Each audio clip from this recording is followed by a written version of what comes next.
এই সুড়ঙ্গটা দেখো কেমন সুড়ঙ্গ, এটা দেখতে পাচ্ছ একদম। তারপরে এখন আমরা ঘাগরবুড়ি এসেছি আর স্পেশাল চা খাবো না, সেটা কি কখনো হয়? তো এখন আমরা চায়ে খেতে যাচ্ছি, চা খাবো, তারপরে আরও একটা জায়গায় যাব ঘুরতে, সেটা প্রথম যাব, মানে আগে মানে পাশ হয়ে পেরিয়েছি কিন্তু আমি। হ্যালো গাইস, তোমরা সবাই কেমন আছো? তোমরা সবাই ভালো আছো আর আমিও তোমাদের ভালোবাসি, অনেকটাই ভালো আছি। তো আজকে আমরা আছি এখন রানীগঞ্জে। তো আজকে যেহেতু ভিডিও বানানোর জন্য বেরিয়েছি বাড়ি থেকে, কিন্তু এখন করে যাবো কোনো প্ল্যান হয়নি, তো আমরা রানীগঞ্জ থেকে প্ল্যান করবো। তো আজকে আমার সাথে দিনেশ আছে, অনেক দিন পর। ও এখন কলেজারে কোচের জন্য আমার সাথে যেতে পারছে না, ও সব জানে কোথায় না যায়, কিন্তু যেতে পারছে না, ও কলেজারে করছে ওই জন্য। তো আজকে বললো যে যাবো, তো ঠিক আছে চলো। তো আমরা এখন বেরিয়ে চলে এসেছি রানীগঞ্জে। তো এখন আমরা বাসে যাবো, এখন ভাবছি সেটাই যে কোথায় যাবো। তো ভাবি আসানসোল থেকে যাবো, চলো কোথায় যাচ্ছি না সব তোমাদেরকে এই ভিডিও শেয়ার করবো, তোমরা ভিডিও দেখে থাকো পুরোপুরি। আর আমরা কোথায় যাবো কী করছি সব দেখাবো, আর জায়গাটা ঘুরে দেখাবো, তোমরা এসেছি কিনা জানতে পারবে সব কিছু। কোথায় চলো ভিডিওটা শুরু করি। আমাদের হঠাৎ প্ল্যান হয়ে গেল কি আমরা যাব আসানসোলের ঘাগরবুড়ি মন্দির। তো বলি চলো, হঠাৎ প্ল্যান, আমাদের সবসময় হঠাৎই প্ল্যান হয় জানো, আর সেটাই আমরা চলে যাই। তো বলি চলো ফটাফট আসানসোলের বাস এলো, আমরা চেপে পড়লাম বাসে, বলি চলো বাসে করে চলে যায়। তারপর বাসে করে আমরা এবার নামবো কালীবাড়িতে, চলো তারপর তোমাদের সাথে দেখা হচ্ছে। তো বন্ধুরা, তো আমরা কালীবাড়িতে নেমে পড়েছি, আর তারপর আমরা হেঁটে হেঁটে এবার যাচ্ছি মন্দিরের দিকে। মানে আমরা প্ল্যান করলাম যে ঘাগরবুড়ি মন্দির যাব, সেখানে চলো ঘুরে আসি আর তোমাদের সাথে শেয়ার করবো ভিডিওটা সব কিছু। তা আমরা এই রোডটাতে ভাবলাম আসবো, এই সুড়ঙ্গটা দেখো কেমন সুড়ঙ্গ, এটা দেখতে পাচ্ছ একদম। আমরা ওপরে আছি মেন রোড, আর নিচে আমরা যাচ্ছি, দেখো সুড়ঙ্গটা। তো বন্ধুরা, তো আমরা ফাইনালি চলে এসেছি ঘাগরবুড়ি মন্দিরের সামনে। এদিকে আছে দিনেশ বসে, এদিকে আমি আছি। তো চলো মন্দিরে তোমাদের এখন গেটের কাছে এখন ভেতরে যাই না, ভেতরে গিয়ে তোমাদেরকে সব কিছু শেয়ার করবো। তো এই যে এখন মন্দিরের গেটটা, এখন এর ভেতরে আমরা প্রবেশ করব। তো এখন দুপুরবেলা, এখন বাজছে তোমার 3:30 বাজছে। তো চলো আমরা এখন ভেতরে তোমাদেরকে তারপর দেখাচ্ছি ভেতরটা, চলো। আমরা তো চলে এসেছি মা ঘাগরবুড়ির মন্দির। আর এখানে কারা কারা তোমরা আসো কমেন্টে জানাবে আমাকে, অনেকজন আসো আমি জানি সেটা, তাও বলে দিচ্ছি কমেন্টে জানাবে তোমরা। আর আমি এখানে প্রায়ই চলে আসি, যখনই আমার ইচ্ছে হয় তখনই আমি মন্দিরের কাছে চলে আসি, কিন্তু আমি একবারও পুজো দিতে পাইনি। মানে একবারও বলতে আমি একবার পুজো দিয়েছিলাম, তখন শ্রাবণ মাস চলছে, তখনই একবার পুজো দিতে এসেছিলাম। বাস আমি বাকি সময় শুধু ঘুরতে এসেছি, কিন্তু আমার পুজো দেওয়া কমপ্লিট হয়নি। তার কারণ সকালে আসতে পারি না, দুপুরবেলা এসে খাওয়া দাওয়া করে আসি, ওই জন্য পুজো দেওয়া হয়নি। আর এখানে দেখতে পাচ্ছ যেখানে ফেনা হয় জলটাতে, তোমরা সবাই জানো। তো এখন আমরা গিয়েছিলাম এই ফেনাটার দিকে, মানে দেখতে পেলে জোরটাতে যে ফেনা হয়, ওটা সাজানো আছে, তোমরা সবাই জানো আশা করি। আমরা মন্দিরের ভেতরে গেলাম, তো মন্দির এখন খুব ফাঁকাই ছিল, দু একজন ছিল। তো সেখানে আমরা মায়ের দর্শন করলাম, চলো এবার বাবার দর্শন করবো, সেখানে তোমাদের দেখাবো, চলো।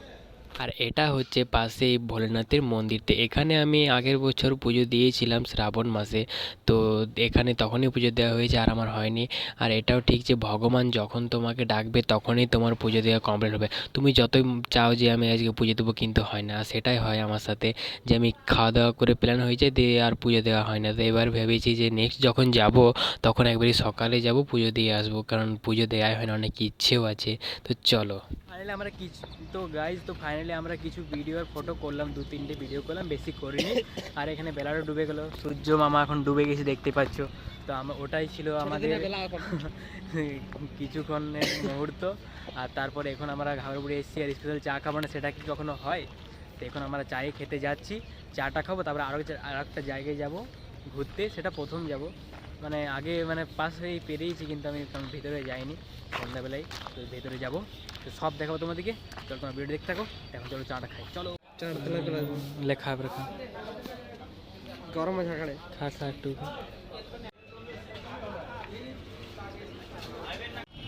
তো ফাইনালি আমাদের ঘোরা কমপ্লিট হয়ে গেছে, দিকে চলে। তো আমাদের এদিকে ঘোরা কমপ্লিট হয়ে গেল। তো এখন আমরা কালীবাড়ি মোড় যাব, ওখান থেকে বাসে চেপে এবার আমরা যাব আসানসোল। তো সেখানে কোথায় যাচ্ছি তোমাদেরকে দেখাবো, সেখানে কোথায় ঘুরছি আর কোন জায়গাটা তোমাদেরকে এক্সপ্লোর করেছি সেটা তোমাদেরকে দেখাবো। তো এখন আমরা চলো এখন বাসের জন্য ওয়েট করবো। তো বাস তো ওয়েট করতে হবে না, কালীবাড়িতে যেয়ে পেয়ে যাবো। তো চলো এখন আসানসোল যাই। তো চলো আমরা ওখানে যাই আগে, তারপর তোমাদেরকে দেখাচ্ছি, বাস করে যাই, তারপর দেখাচ্ছি। তো আমরা এখন এসেছি আসানসোলের শ্যাম মন্দির ঘুরতে। তো চলো তোমাদের শ্যাম মন্দিরটা তোমাদেরকে ঘুরিয়ে দেখাবো। এখন ক্যামেরা কোয়ালিটি আমার ঠিক নেই, ওই জন্য দেখাচ্ছে না। তো চলো তোমাদেরকে শ্যাম মন্দিরের ভিতরে গাই তোমাদেরকে দেখাই, চলো। তো সেখানে আমাদের ঘোরা কমপ্লিট হয়ে গেলে আমরা চলে আসি আসানসোল রাহা লাইনে শ্যাম মন্দির ঘুরতে। তো শ্যাম মন্দির অনেক দিন যাবার ইচ্ছে ছিল, আসানসোলে শ্যাম মন্দির যাবো, তো যাওয়া হয়নি। আমি পাশ দিয়ে অনেকবার পেরিয়েছি আমার কাজের জন্য, কিন্তু আমার মানে ভেতরে যাওয়া হয়নি। তাই আমি ভেবেছিলাম যে একদিন যাওয়ার যখন ফ্রি হওয়ার সময়, তাই একদিন সময় পেয়েছিলাম, তাই আমরা চলে গেলাম শ্যাম মন্দির। বলে চলো ঘুরে আছি। তো এখানে শ্যাম বাবা দর্শন করলাম। এখানে শ্যাম বাবা ছাড়াও আরও অনেক ঠাকুর ছিল, যেমন রাধা কৃষ্ণ, বজরংবলী। তো খুবই মন্দিরটা বাইরে থেকে মনে হবে যে ছোটো, কিন্তু ভেতরে উঠে মন্দিরটা বড় বটে অনেক। আর সত্যি দেখতে অসাধারণ, মানে মন্দির বলতে যেহেতু সুকুন লাগে জানোই তো। তো ভগবানের কাছে এসেছি, কিন্তু এত সুন্দর লাগবে মানে মনে চিন্তা ভাবনা লাগে না। আমার তো এটাই মনে হয়, যখন আমি ভগবানের কাছে যাই তখন আমার মনের চিন্তা ভাবনা সব দূরে চলে যায়, আমার কিছুই মনে হয় যে মনটা একদম খালি খালি লাগে। আর তখন যতক্ষণ সেখানে থাকি ততক্ষণ আমার অনেক সুন্দর লাগে। তো সেখানে ঘুরলাম, জাস্ট অনেক ভালো লাগলো, মন্দিরটা বেশ সুন্দর লাগলো। তো সেখানে ঘুরে তারপর সন্ধ্যা হয়ে গেল, বলি চলো মন্দিরে ঝটপট ঘুরে নিই, তারপর আমরা বাড়িও যেতে হবে আবার। তো মন্দিরটাতে অনেক কিছু লাইটিং, আরে যখন মানে সন্ধ্যাবেলায় জ্বলো, লাইটিংটা অপেক্ষা করছিলাম। সন্ধ্যা হলো, তারপর লাইটিংগুলো জ্বললো, তো বেশ সুন্দর লাগছে। তোমরা চলো দেখো একটু মন্দিরটা ঘুরে। আমি দেখিয়ে না ওপরটা।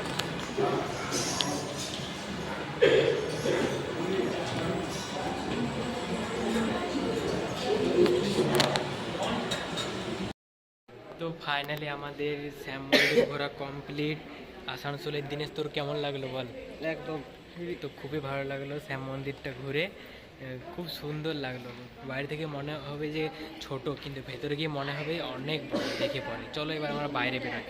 আর তারপরে আমরা চলে এলাম রানীগঞ্জ বাসে চেপে। তো আমাদের লাস্ট অপশান একটাই, যে এবার খাওয়া দাওয়া করে আমরা বাড়ি যাব। তো এখানে দেখতে পাচ্ছ গরমা গরম আমরা ব্রেড নিয়ে নিয়েছি ফার্স্টে।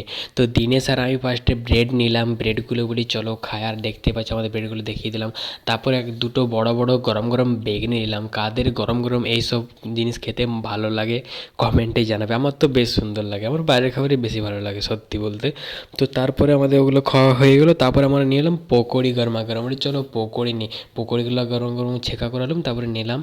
তো তারপরে পকোড়ি খেয়ে বলি চলো বাড়ি যাবো। তো আজকের ভ্লগটা আমি এখানেই শেষ করছি বন্ধুরা। তোমাদের কেমন লাগলো কমেন্ট করে জানাবে।